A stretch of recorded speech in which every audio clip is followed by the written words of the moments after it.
All right, guys, you remember when I tried liver mush on the show and you said, hey, can you make it from scratch? Can you show us how to do it? All right, so I got my hands on a pig head from my buddy Mike's farm, and we're going to make it from scratch. Now, Brian's coming over. Brian's the one who turned me on to liver mush, and Brian's grandparents used to make this all the time, but he does not know the recipe, and that recipe's been lost, gone. So he's going by memory, so we could have complete failure today. I have no idea how this video is going to turn out, but Brian's heading on over. Also, our friend Doug will be here, and Tony, because they're liver mush fans, so they might be helping out in the video too. So let's get this started. I'm going to turn over to Brian right now, who's going to show us, by memory, how to make liver mush. Let's hope it goes well. All right, so Doug and Tony Reeder are here with us. They are liver mush lovers like we are. So they showed up, and Doug's going to help us butcher this. So that's who you're going to see in just a minute. He showed up, and he's going to help us with kind of breaking this hog head down a little bit. So we're going to take off the ears and maybe the jowls before we get it in the pan to start boiling it down. I guess we're all learning this at the same time.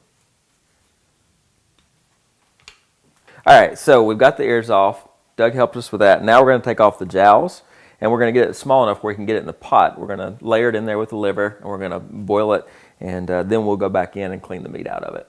All right, so we've taken off one of the jowls, and we wanted to stop just a second and kind of show you the marbling of the meat there in the jowl. And this is a good piece of meat right here. So I'm excited about that. We'll get that in the pot. We'll get the other one cut off, and we'll get it going in just a second. All right, so we got two pots. We have the hog head here. We trimmed down the jowls, the ears, got a good portion of the meat off. We want to go ahead and cook this down too, because we want to still probably get a little bit more meat and the liquid from it. And then on the pot on the right, we have the rest of the meat that we're going to cover in water and we're going to boil. And you want to make sure that we're covering it in water, because we're actually going to use the liquid. We're reserving the liquid afterwards to bind the cornmeal and the meat together once we grind it. So you want to make sure it's covered all the way with water. We have boiled down all the meat. You can see here we have chopped it up into smaller pieces so it'll run through the grinder. So we want to make sure that it's cooked well. We've got the liver, we have the head meat, and then we actually have reserved the water. So we're going to reserve the water, and as we use it to mix in with the cornmeal, we'll strain it. So we'll take out all the hair and get everything out of that to make sure that we've got it strained out and it's got some nice consistency to it. We've got the meat grinding attachment, or food grinder. I guess it's not necessarily just for meats, but attached to Jack's KitchenAid. And this is really cool. It has two different, gosh,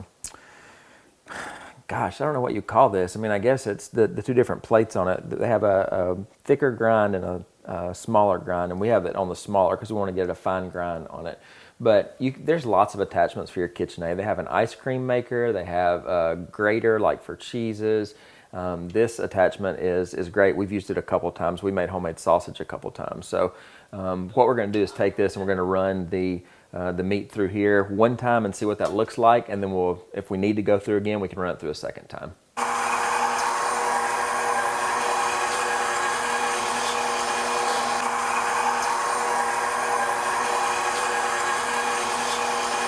So now we're going to transfer. You can see what what our grind ended up with. We're going to transfer it back to our cook pot. All right, so first we're going to add our pepper. Jack ground some fresh pepper for us. We're going to add that in. So now we've got some sage, and then some nice coarse ground kosher salt. We'll start with that. Now we're going to mix it up just a little bit, and then we're going to add some water and cornmeal back into it. All right, so now we're going to add our cornmeal, and again, this is not an exact recipe; it's by sight. So we're starting with a 5-pound bag.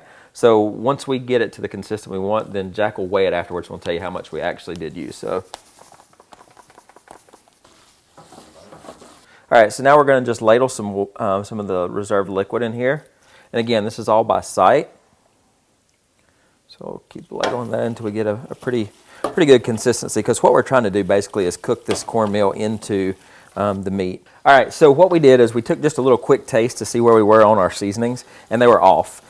It's definitely there. I mean, it's got a pretty good flavor already, but we wanted to go ahead and re-season it, so we actually went ahead and put back in the same amount of salt and pepper and sage back in. Let me just tell you, I'm so excited about this. So this is how we ended up, and the consistency is great. The flavor is amazing.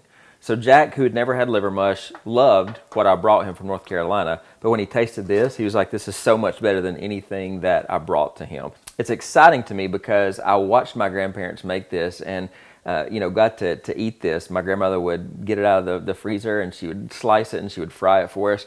And so it brings back so many memories. Just tasting that just brings back so many memories from my childhood. So I'm excited that I've now made this, and now I can teach my kids how to do this. And Sophie's here with me today, and she's watched this process. So I know that she'll probably carry that on too. So it's great to watch that. So now what I'm going to do is I'm going to take the mush now that's been cooked down. The cornmeal's cooked, and I'm going to fill up these loaf pans. And it's obviously going to take the shape. We put some saran wrap down in there. Tammy has graciously helped us out and filled them up with saran wrap. So now we're going to take it and just fill these loaf pans up. And that's going to set overnight for 24 hours in the refrigerator. It'll take shape, and then tomorrow we can actually come in and slice this off and fry it in the frying pan. All right, so it's all nice and firm. I'm going to cut myself another piece here. You can do thin, you can do thick. I'm doing a thick piece for this video. I honestly think there's enough fat in the in this that it's gonna have no problem cooking up just fine.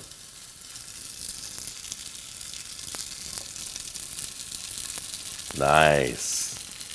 It's that sizzle. All right, I'm gonna flip this over.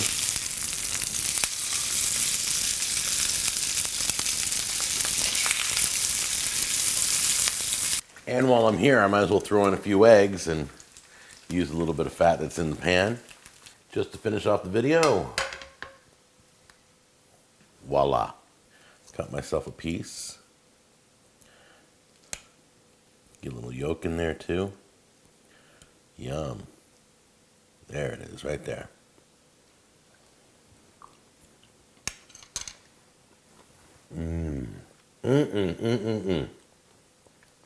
There it is, guys. I'm already working on a lazy man version of this, so you won't have to work with the pig head and all that stuff. But we wanted to show you the original recipe. Be ready, because a lazy man version is coming, all right? I'm going to have breakfast.